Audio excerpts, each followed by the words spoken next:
The night sky over Harborview was usually sprinkled with stars. The gentle sounds of the surf was a soothing backdrop for the residents of this small, coastal town. However, this particular night was different. An unsettling quiet had settled over the town just after dinner, and the stars seemed to dim as if a shadow had passed over them. Just after 9, a piercing screech shattered the calm. It wasn't the usual cacophony of late-night revelers or the distant horns of fishing boats returning to port. This was something alien, something chilling. The shriek was followed by a thunderous crash that vibrated through the windows of the quaint beachside cottages and rattled the glasses in their cupboards. Within minutes, the central square was buzzing with the townsfolk's confused and anxious chatter. Old Mrs. Henley, wrapped in her fleece robe, claimed it was a fallen satellite, her voice trembling with a mix of excitement and fear. Young Tommy, with his ever-present sense of adventure, was convinced it was a spaceship, his eyes gleaming with the thrill of the unknown. The local police chief, Officer Danvers, tried to maintain order with his small team, urging calm and promising to investigate the disturbance. He organized a group of volunteers to follow him to the crash site, which was estimated to be in the dense woods just beyond Miller's Farm on the outskirts of Harborview. Eli, an 8-year-old with a mop of unruly brown hair and a notorious reputation for sneaking out of his bed to gaze at the stars through his second-hand telescope, was immediately captivated by the commotion. With his parents distracted by the town's uproar, he saw an opportunity. He slipped his thin frame out of the slightly ajar window in his room, landing softly on the grass below.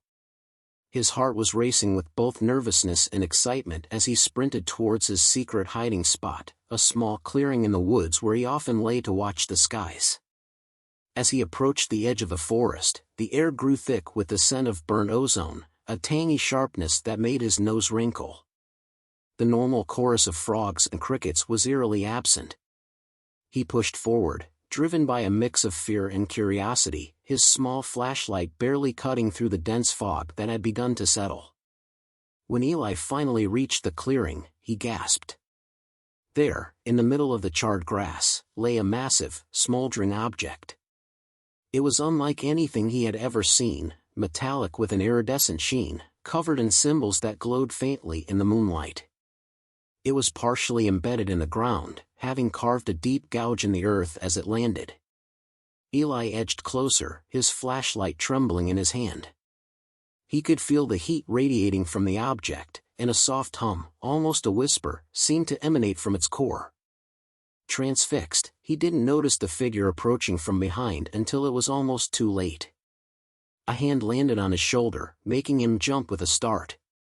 He whipped around, his heart in his throat, expecting to see one of Officer Danvers' volunteers. Instead, he looked up into a pair of luminescent eyes set in a face that was undeniably not human. The creature was tall, slender, with skin that shimmered like the object in the clearing. It regarded Eli not with hostility but with what he perceived as desperate curiosity. The creature extended a hand, and in a moment of unprecedented boldness, Eli reached out to touch it. The skin was cool and smooth, like polished stone. As their fingers met, a jolt of understanding seemed to pass between them, an exchange of emotions rather than words. Eli heard voices shouting from the direction of the town, snapping him back to reality. He knew he had to make a choice. Stay and face the unknown with this alien being, or run back to the safety of human familiarity. His decision was made in an instant, as he grasped the alien's hand tighter, a silent agreement forming between them. Back in town, as the search party prepared to move out, Eli's absence was finally noticed. Panic set in, with his parents frantic and Officer Danvers organizing teams to fan out and search.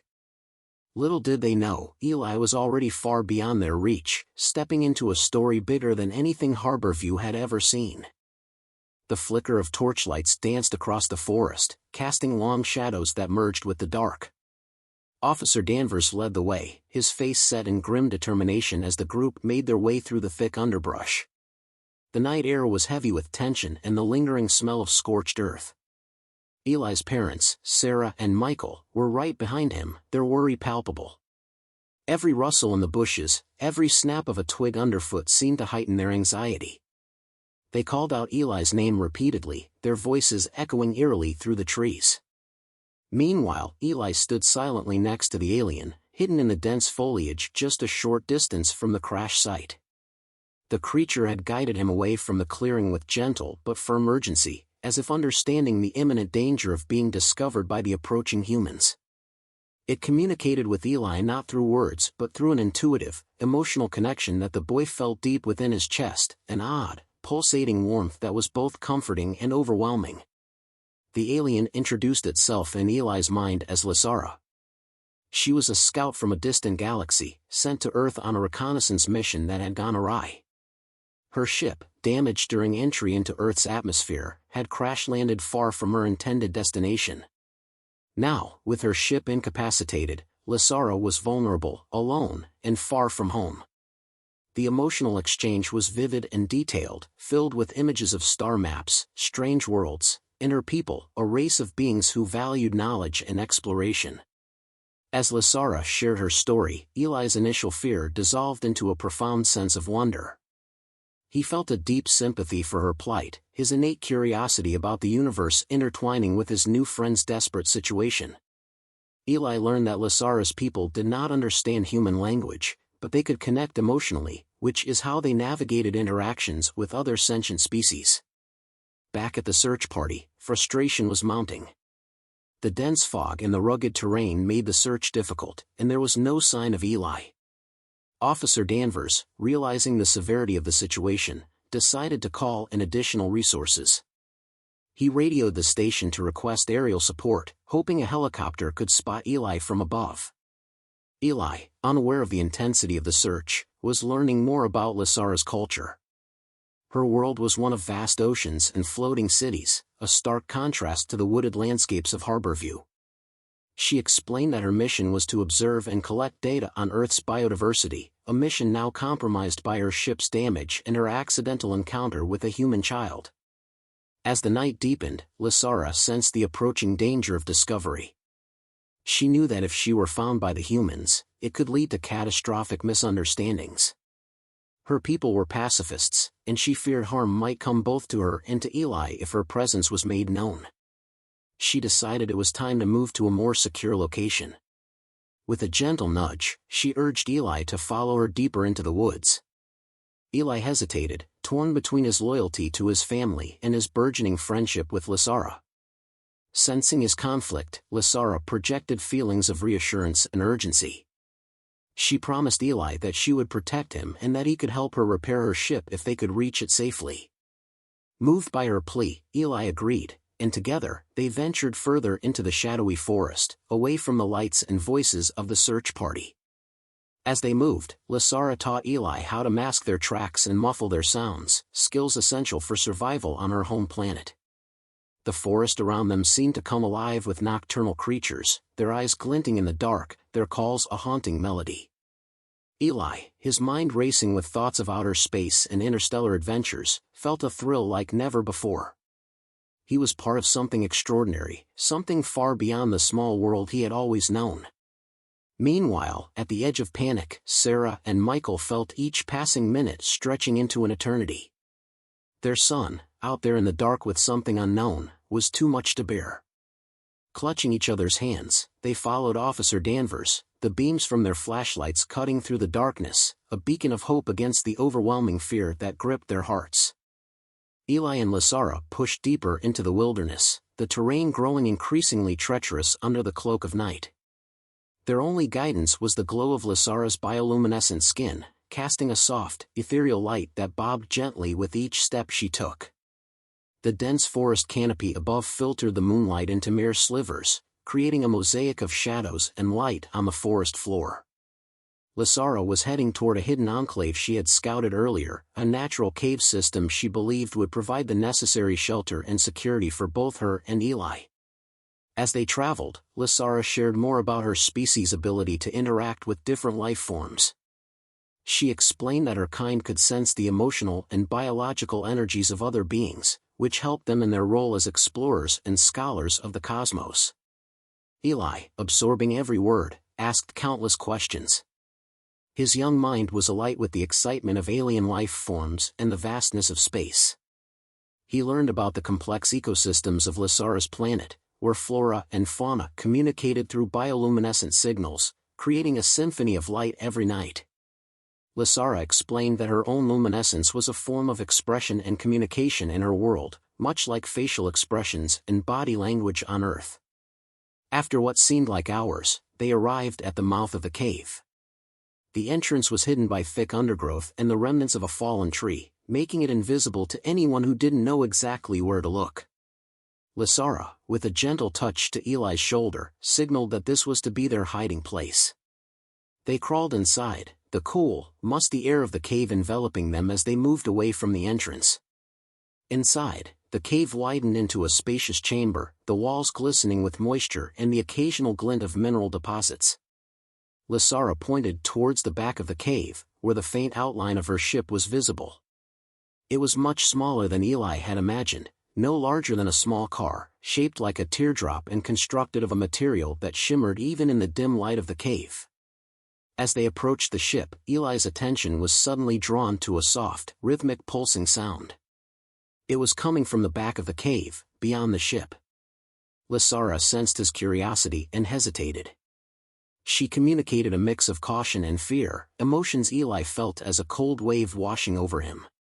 "Is there something else here?" Eli whispered, his voice barely carrying in the still air of the cave. Lysara nodded, and with a complex flurry of emotions, regret, responsibility, and a plea for understanding, she illuminated the deeper parts of the cave with a brighter light emanating from her skin. There, in a natural pit, lay a creature unlike any Eli had ever seen or imagined. It was enormous, easily the size of a small house, with a thick, rugged hide that seemed to shift in color from gray to a deep, iridescent blue. The creature was chained to the walls of the pit, each breath it took causing the chains to clink softly.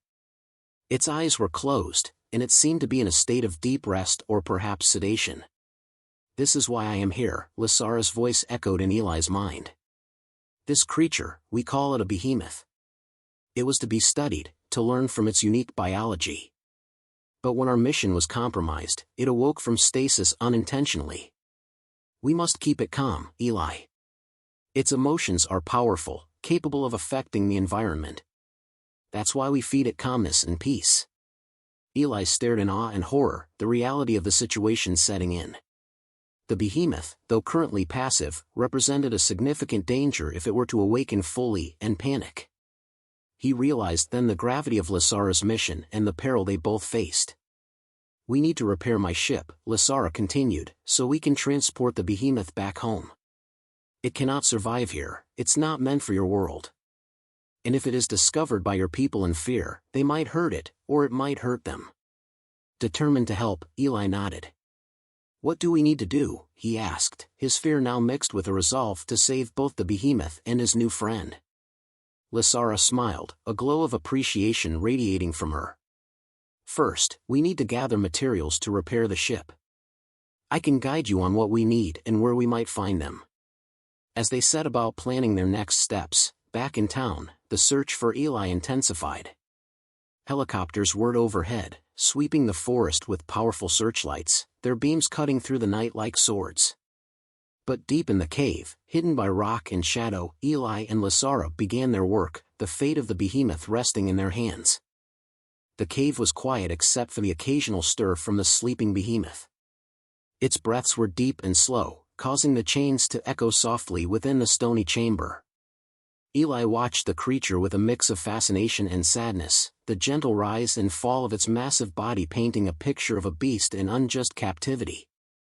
Lysara was busy at a makeshift workstation she had created near her ship. The station was cluttered with alien tools and devices that flickered with lights and emitted quiet, harmonic tones. She meticulously sorted through various components, her brow furrowed in concentration. Occasionally, she would glance over at Eli, her eyes reflecting a mix of gratitude and concern. "Eli," Lysara's voice resonated in his mind, her tone serious yet soothing, "I need to make you aware of the dangers we face. Repairing the ship and managing the behemoth are intertwined tasks. The behemoth's emotional state directly impacts its physical environment. Its anxiety could cause seismic activity, and its fear might release energy pulses that can disrupt electronic devices, even my ship's delicate systems. Eli nodded, absorbing the gravity of their undertaking. How do we keep it calm? He asked, his eyes locked on the giant creature. We feed it with calmness, as I mentioned before, Lysara explained. Our species can channel emotions directly, much like transferring energy. I can teach you how to project calmness. You have a natural ability, Eli, you're empathetic, more so than many others. Eli felt a surge of pride mixed with a sense of duty. He followed Lysara to the edge of the behemoth's pit, where she demonstrated the technique.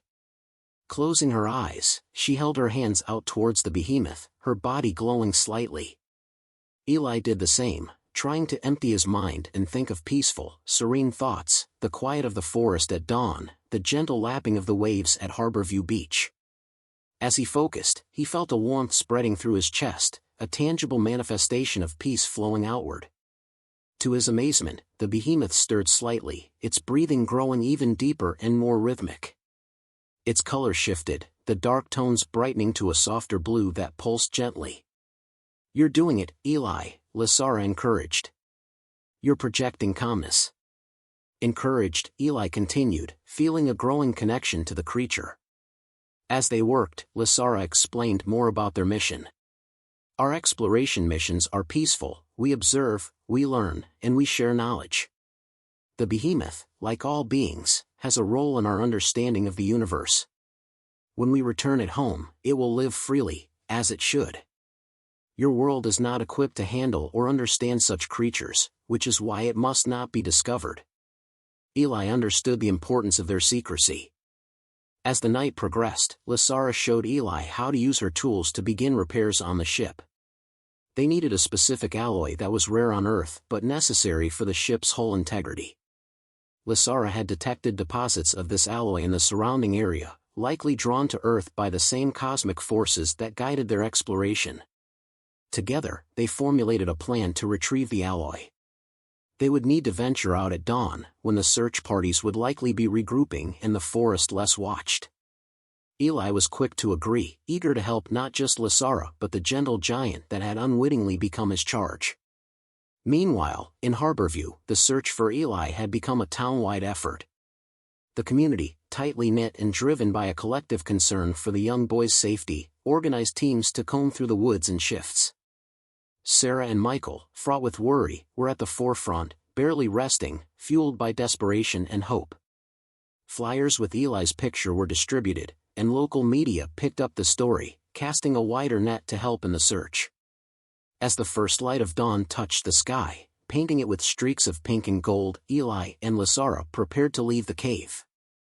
They were unaware of the growing number of searchers converging on their area, the community's resolve strengthening with each passing hour.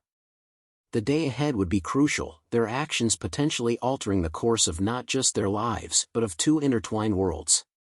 Their journey to retrieve the alloy was about to begin, a mission fraught with danger but buoyed by an unspoken bond of trust and friendship between a boy and his extraordinary alien friend. As the first tendrils of morning light pierced through the dense canopy of the forest, Eli and Lysara set out from the safety of the cave. They moved with cautious speed, mindful of the increasing activity around Harborview as the search for Eli intensified. Lysara had equipped Eli with a compact device that vibrated softly whenever human electronic signals, phones, radios, or GPS devices, were near, allowing them to avoid search parties. Their destination was a remote area of the forest, marked by Lysara the previous day using her ship's sensors. This area contained a small deposit of the rare alloy necessary for the ship's repair. As they walked, Lysara continued to educate Eli on the ways of her people and their understanding of the cosmos. She explained how the universe was filled with life, much of it so different from human understanding that it could easily be mistaken for magic or fantasy. The universe seeks balance, Eli, Lysara communicated through their linked emotions. Every species has a role, every planet contributes to the cosmic equilibrium. My people help maintain this balance by ensuring that knowledge and life are respected and preserved. That's why the behemoth must return home, it too plays a role in the balance of its own world. Eli, absorbing every word, felt the weight of their mission more profoundly than ever. He was not just on an adventure, he was part of a vital cosmic operation. The thought both thrilled and humbled him. They reached the deposit location just as the sun rose higher, casting long, golden beams through the trees. The alloy was embedded in the rock formation, glinting slightly under the sunlight. Lysara handed Eli a tool that resembled a laser cutter, instructing him on how to safely extract the alloy. The process was meticulous, requiring a steady hand and focused attention. Eli worked under Lysara's watchful eyes, proud to be contributing so crucially. With the necessary alloy finally secured in their specialized container, they prepared to return to the cave. But just as they turned to leave, a sharp beep from the device on Eli's belt halted them. Signals were nearby, and moving closer. They quickly camouflaged their sight and hid behind a thick grove of trees, watching silently as a search team passed by, mere meters from where they were concealed. The close call left them both rattled but reinforced the urgency of their task. As they made their way back to the cave, Lysara explained the next steps. With this alloy, I can begin the core repairs. But there's more we must do to ensure the ship is fully operational. We will need to test the systems and make sure that no Earth technologies can detect us during takeoff. Eli nodded, understanding that they were still far from safe. What about the behemoth? He asked, concerned for their large friend who remained hidden in the cave. We must continue to keep it calm and stable. If it senses our stress or the potential danger, it could awaken fully, and I fear it might try to break free from its bindings, Lysara replied, her tone somber. Back in the cave, they resumed their work with renewed vigor. Eli helped install the newly acquired alloy while Lysara meticulously recalibrated the ship's systems. Every now and then, they would pause to send calming waves of emotion to the behemoth, which remained quiescent, its breathing deep and even. The day wore on, and as evening approached, they had managed to repair the ship's hull and main control dashboard. The next phase was to reboot the ship's power core, a delicate process critical to their success. Lysara explained to Eli that the power core was like the heart of the ship, pumping energy to all its systems. They needed to ensure it would function perfectly before attempting to leave Earth. As they prepared for the reboot, Eli felt a profound connection to Lysara and the mission. He knew that what they were doing was right, not just for the behemoth or Lysara's people, but for Earth as well. His thoughts drifted to his parents, and a pang of homesickness washed over him. He hoped they would understand why he had to do this, why he had to help his new friend. Meanwhile, back in Harborview, the search for Eli had reached a fever pitch. The local authorities had called in reinforcements, and the story had attracted media attention, bringing even more people to the area. Sarah and Michael, desperate and exhausted, refused to give up hope. They felt in their hearts that Eli was alive and needed them. As night fell over the forest, the cave became a beacon of quiet activity, a hidden cradle of hope and determination. Eli and Lysara worked into the night, under the watchful eyes of the behemoth, who seemed to sense that its fate was soon to change. Under the cloak of night, the cave flickered with the soft glow of alien technology as Lysara and Eli prepared for the final and most critical phase of their mission. The quiet hum of the ship's systems coming back online filled the air, a testament to their hard work and the successful integration of the rare alloy. Despite the progress, a palpable tension hung between them, the stakes of their endeavor heavier with each passing hour. Eli's mind occasionally drifted to his family. He imagined his parents' distress and the frantic efforts of the town to find him. Guilt gnawed at him, but each time he looked at Lysara and the gentle behemoth relying on him, his resolve strengthened. He knew he was where he needed to be, doing something profoundly important. As they prepared to initiate the power core reboot, Lysara explained the process to Eli. This step must be precise. The energy flow must be perfectly balanced to avoid overloading the system. An imbalance could be disastrous, not just for the ship but for the entire area around us due to the behemoth's sensitivity to disturbances. Eli nodded, his young face set with determination. He followed Lysara's instructions, carefully monitoring the energy levels on a display only he could see through special glasses Lysara had provided. The glasses allowed him to see the otherwise invisible energy flows, a swirling mass of colors that he needed to keep in harmony. Outside the cave, unbeknownst to them, the search had intensified. The local police, supported by state authorities and volunteers from neighboring towns, had narrowed the search area to the forest surrounding the cave. Advanced thermal imaging drones were deployed, sweeping over the cold forest landscape in search of Eli's heat signature. Back inside the cave, Eli and Lasara reached a critical moment. The power core began to hum louder, its glow intensifying. Eli's focus was absolute as he adjusted the controls, his hands guided by Lasara's steady presence. Suddenly, a sharp spike in the energy flow made him flinch. Lasara quickly stepped in, her hands moving with practiced ease to stabilize the fluctuating energies. Almost there, Eli. Just a little longer, she reassured him through their emotional link, her calmness a balm to his jangled nerves. Just as they managed to stabilize the power core, a sudden commotion erupted outside the cave. The sound of voices and footsteps crunching on the forest floor spiked both Lasara's and Eli's anxieties. The behemoth stirred, its deep rumble filling the cave as it sensed the disturbance. "We need to hurry," Lasara said. "The final step is to shield the ship from detection and prepare for liftoff. We can't leave without ensuring the behemoth is safe and calm." Eli raced to complete the final configurations as Lasara turned her attention to the behemoth. Using her advanced empathetic abilities, she soothed the creature, her body glowing intensely as she absorbed its fear and projected tranquility. Outside, the search party had reached the cave entrance. Officer Danvers, leading the group, called for Eli, his voice echoing inside the cave. "Eli, if you're in there, please come out. Your parents are worried sick." Hearing his name called, Eli paused, torn between his task and the sound of a familiar voice. Lasara sensed his hesitation and gave him a reassuring nod. "I will take care of everything here. Go, let them know you are safe, but they must not come in." With a heavy heart, Eli stepped towards the entrance, emerging into the cool night air to face the search party. His appearance caused a stir among the rescuers, relief and astonishment etched on their faces. Officer Danvers approached him, relief evident in his expression. "Eli, thank God you're safe. What happened? Are you all right?" Eli looked back at the cave, where Lasara was hidden from view, and made a quick decision. "I'm okay, but I need you to trust me. There's something in there that we need to protect. It's not dangerous, but we need to be careful." Skeptical but seeing the earnestness in Eli's eyes, Officer Danvers nodded slowly. "Okay, Eli.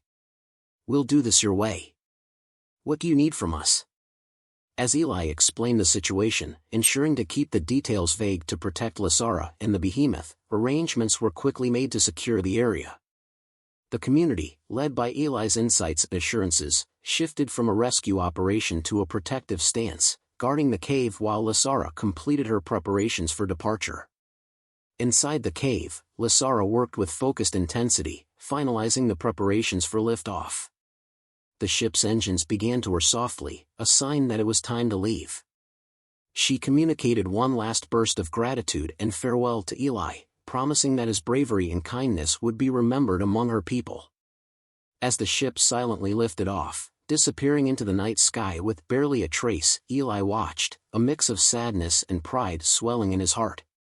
He had helped save a friend and perhaps bridge the gap between two vastly different worlds. With the behemoth safe and the alien ship gone, the forest quieted, leaving behind a legacy of mystery and wonder that the town of Harborview would never forget. As the alien ship ascended quietly into the starlit sky, a sense of peace settled over the clearing outside the cave. Eli watched, his eyes reflecting the faint light of the departing vessel, feeling a profound sense of accomplishment mixed with a tinge of melancholy. He had just played a pivotal role in an event few on Earth would believe or understand, yet the magnitude of it filled his young mind with awe and pride. The search party, including Officer Danvers and Eli's anxious parents, Sarah and Michael, had witnessed the quiet departure. Though they had seen the ship lift off, the technology Lasara used made it almost invisible to the naked eye, leaving no evidence of its existence. This left the group in a state of wonder and disbelief. "Eli, what was that?" Sarah asked, her voice trembling, not just from fear but also from the overwhelming relief of holding her son again. It was a friend, Eli began, struggling to find the words to explain the complexity of what had happened. He shared with them the story of Lysara and the behemoth, painting the creatures not as monsters or threats, but as beings simply trying to survive and return home. He spoke of Lysara's mission, the peaceful intentions behind it, and how critical it was for him to help. His parents listened, wide-eyed, as did Officer Danvers and the other volunteers. The story was fantastical, yet the sincerity in Eli's words and the residual warmth in the air made it hard to dismiss. "We need to keep this a secret, right?" Michael asked, looking around at the faces of his neighbors and friends.